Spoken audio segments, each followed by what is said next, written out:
Hey guys, it's Michael Todd and welcome to The.Cult.Of.Vintage. We are still in Columbia, Pennsylvania, and we are at a new place. To me, it is Fragments of the Past. They're busy changing out their window right now, so I'm going to capture them on camera. Hard work, it pays off, folks. Let's check it out. Oh, I should mention that I don't know. I've never been here before, but from what they've put on Instagram, there is a little bit of the macabre. So if that's something that you're sensitive to, then maybe today's video isn't going to be the video for you today. I can't believe I'm actually saying that on my channel, but I appreciate it. It is still part of our history, and it's amazing to see how far we've come, especially in regards to medical care. Hey guys, here is the exterior. Let's get inside. Oh, darn it. They ran out of the window. Oh, wait, now I see it. All right, guys, let's get inside. It's amazing. I can already tell I love it. Right? Let's do it. Alrighty, guys, here we are on the interior. Barbie is up there in the rafters living her best life, showing off all of her goods, her dream home. On the other side here, we are seeing the Kool-Aid Man and My Pet Monster. This was really interesting. It was a Michael Jackson display. It was signed, so that was pretty fancy. Now, this is an interesting mix of items. We have both vintage antiques, we've got retro, we've got mid-century, we've got the macabre in the back. It's a little bit of everything for everybody. It was amazing. I love this first booth here to the left. It was displayed wonderfully, and we are going to see some of the displays here in a second. Just look at all of the different items. I mean, we've got olive there. We've got some Mickey Mouse. It appears to be milk glass. We've got some advertisement pieces. We've got a Bisque skeleton here hanging on the wall. We've got a little Bisque baby doll. Again, there's just something for everybody. He was priced at only $8. I was checking the back to see if he had the brown paper or if he had the white paper. I wasn't really sure if he was Bisque or not until I saw the marking. So I do believe that he is an 80s edition. With that double-sided image on them. Typically, the newer or the reproduction ones will have a white, shiny paper on the back. This was really interesting. It was a mushroom. Now, I was unsure if it was a canister or if it was a utensil holder. It does. Yep, that's right. It is from Sears and Roebuck. I don't know if this is part of the Merry Mushroom line. It was different. Now, here we are seeing a pinup calendar, and I was like, oh, that price tag is strategically placed. Then I was afraid to turn the page because I was like, am I going to capture something on video? No. Thankfully, she's being modest. She's being bashful there. The girl in the back was wearing a top. She was not naked. I mean, she was mostly, but not completely. Here we are seeing some of the peekaboo glasses. Those are quite desirable and collectible. These were interesting. It was a little card game, Space O. I was kind of tempted by it. I really did like the graphic on it. They were priced at just $8, which I thought was very reasonable. But I was like, I don't know. I'm going to leave it behind. I love that day glow little trinket dish right there. It was a plastic. If it had been a glass, I probably would have been more tempted by it. But as I said earlier, the display is absolutely amazing. I mean, you can see here this old trunk, and it's got some vintage and antique ephemera in it. And then we've got like some wood crates here that are affixed to the walls. And our first item here, we are seeing the little ceramic Poodles. They were in wonderful condition. It was priced at just $18. So I did decide to go ahead and pick these guys up. Excellent condition. The chain was in great condition. The babies were both present. You know, finding those chain families, there's always something wrong with them. Now, this tin really caught my eye, and obviously it is the graphic that is catching my eye. It is the Moulin Rouge.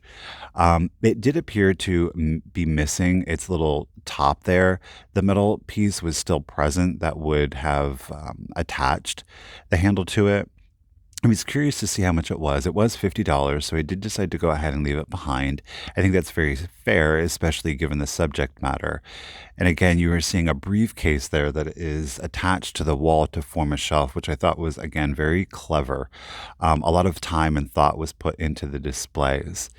Again, we are seeing another little pin-up image. This is a pocket or wallet calendar. It's priced at $7. And again, you definitely want to keep your eye out for those vintage pin-ups because a lot of those can go for some really good money. Again, it's going to be the subject matter and it's also going to be the actual function of it. The calendars are great, the cards, the pocket calendars. Now here I'm seeing this little ceramic ghost. He is a hobbyist piece. I've had this one in the past and I love the little pot belly. So we do decide to go ahead and pick him up also. Now, obviously, we are headed into a different vendor's booth here. It was very mod. It was very mid-century. It had some of that like 60s, 70s kitsch to it. We have some Pyrex here, a little Afghan. It was a great display. I love the rattan shelving units that they elected to use. Again, it ties it all in together. A lot of utilitarian or kitchen pieces we are seeing displayed here. I love the color groupings to them. Look at the ET latch hook pillow there on the chair. It was a great, fun, whimsical place to shop.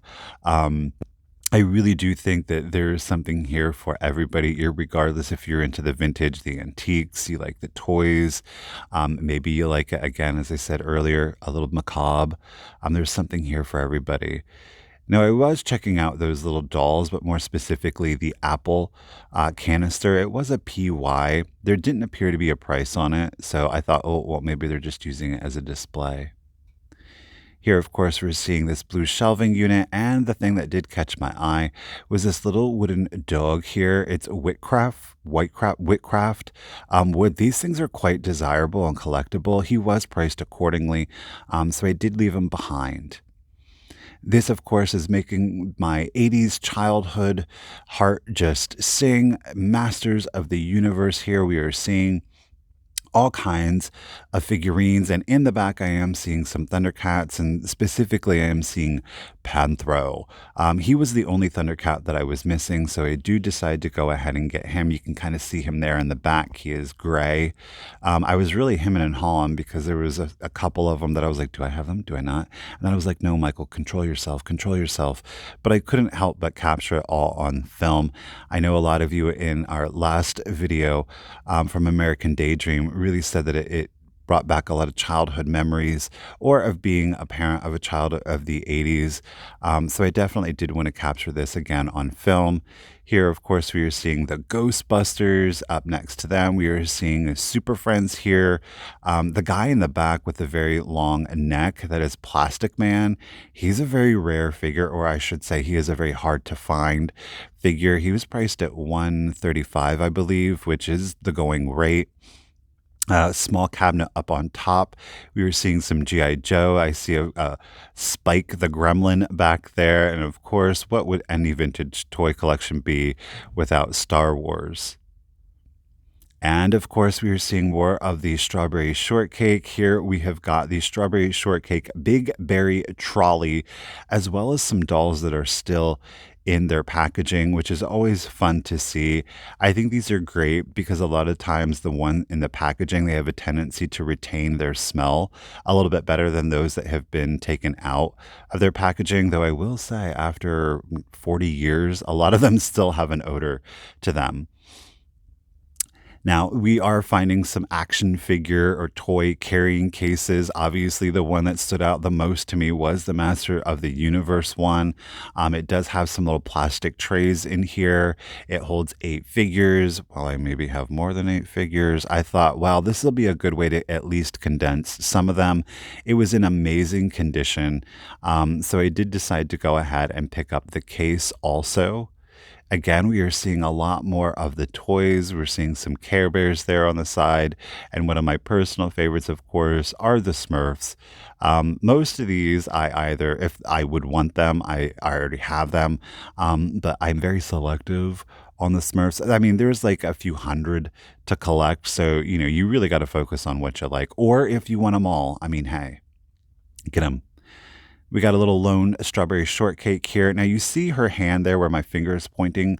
She is an original strawberry shortcake because she has what is referred to as the flat hands. Later editions, she kind of like her fingers were curled in. course, Teenage Mutant Ninja Turtles. And the thing that really jumped out was She-Ra, Princess of Power. That is her crystal castle. It has the original box. It is priced at $300, which is very reasonable. It said that there were pieces missing. That apparently there were only two, which is a window and a like a little coverlet for a bed that is included in there. Oh my goodness, Pee Wee Herman. Cherry. This definitely caught my eye. It was a Seaweed. This obviously is a little mermaid. This is a frosty gal. See, she's wearing her little winter coat, and her baby has got her little winter coat on there too. Those are great. I actually have a collection of those too. And then we do have some My Little Pony here. These are all dated and named, which I thought was fantastic. Very easy to shop, and if you're kind of in the unknow, then this definitely makes it easy for you. Here we're seeing some Harry Hamlin there in the back, Clash of the Titans. Do you all remember that movie? I loved that movie. I really get into kind of like the Greek and Egyptian mythology. Now we have moved on into the second part of the store, and it is very much set up almost as if you've walked into a kind of a bohemian mid-century living room here, and it is complete with the room divider as well as the bureau. We've got, of course, the stereo system. It was a great vibe, very well thought out, pulled together very nicely. And then, of course, the mushrooms did catch my eye. We do have a terry tablecloth that's priced at $38, which I think is very reasonable. Here we are seeing a little Terry Town hand towel, tea towel, if you would. It was priced at $12. I'm glad I picked it up. The colors are very unique to it. A lot of times you will see the browns, the oranges, the reds. So these blues, teals, greens, that definitely stood out to me. Now, inside of the display cabinet, we, of course, are seeing some milk glass, the sugar, pepper, salt, the stovetop. I do believe the piece in the back was the grease, though it wasn't labeled as grease. It was a larger one. All of them were complete. Unfortunately, it wasn't priced, so I did decide to go ahead and leave it behind. I was running a little short on time at this point, and I had already asked about the Shira Castle. I didn't want to keep bothering people. Uh, but here we go. This is where it gets a little dark and spooky, folks. Now, again, I know this is not for everybody, and that is okay. It does fascinate me. While I don't personally decorate kind of with the macabre, I still am very interested in, though I will. I mean, I guess I have a few pieces, but I wouldn't call my display macabre by nature. It is fascinating. Again, it is part of our history. This is really interesting, talking about part of our history in Victorian times. This is referred to as mourning jewelry. You can see the spiraled hair there.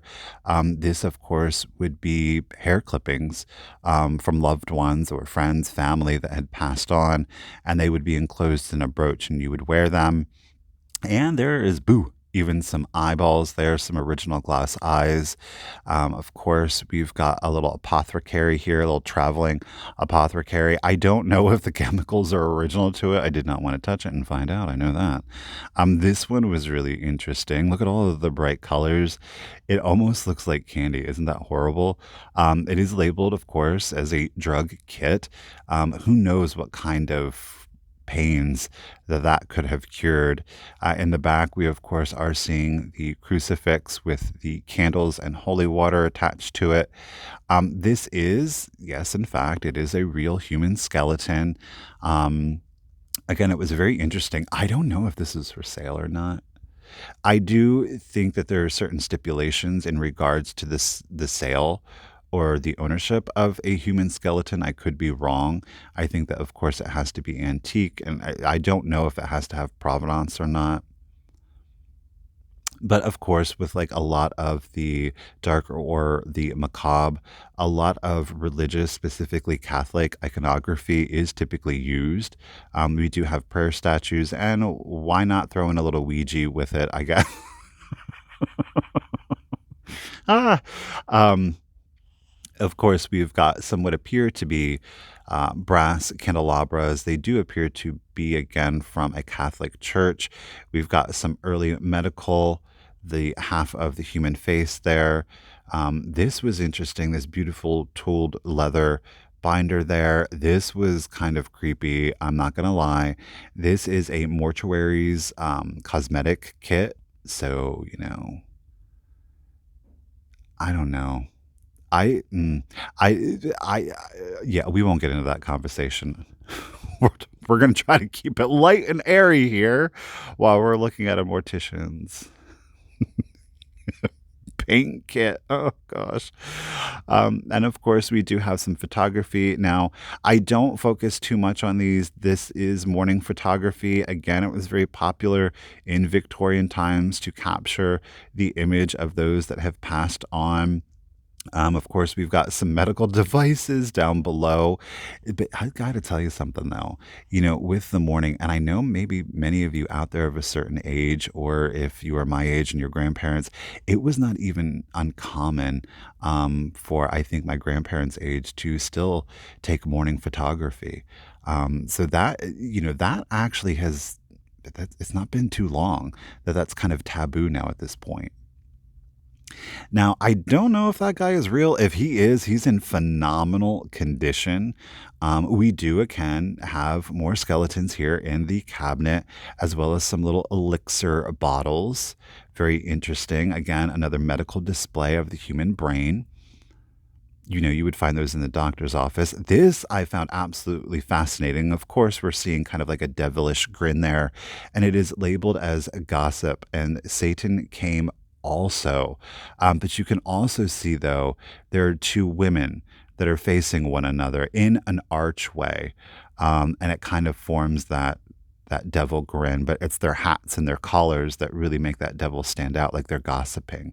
I thought that was fascinating. It's priced at $150. I was very tempted by it, but I ultimately elected to leave it behind. Now, these are really great. We've got some ephemera in here. Again, a little bit of various accoutrement here for your walls. These are original. I know that you can pay a pretty penny for a lot of the specimen sketches. So I definitely wanted to check these out. There's the front of the skeleton. There's also a back. I love the colorful graphics on these parrots. I don't know. I think that there probably was some room for resale on them, but I don't know a whole lot about them. Well, guys, we're going to wrap it up in the bathroom. Yeah, we are. They had to show me this absolutely fantastic. Look at this. Look at this 50s sci-fi wallpaper in the bathroom. And of course, they have that mint sink, or pardon me, toilet. This is amazing. Don't you love it? I would be proud. I would be showing this off too. And when I went to go to pay, they had, look at some old wax packs, the Garbage Pail Kids, Teenage Mutant Ninja Turtles. It was amazing. It was so fun. And before I left, as a thank you, you guys, they gave me a t-shirt here at Fragments of the Past. It was amazing. We're going to wrap it up outside. You guys, that is going to be it for today's video. I had a really great time here at Fragments of the Past. You guys, make sure to give them a follow down on Instagram. I will direct link that down below. That way, if you are in the area, you can check them out. Keeping in mind that in the spring and summer, they've got a lot of really special events that are planned, including some outdoor stuff. So exciting times. Keep tabs, guys. Anyhow, that is it for today's video. I hope you had a good time. I know I did. And until next time, guys, remember, keep it rusty, crusty, and dusty. Bye, guys.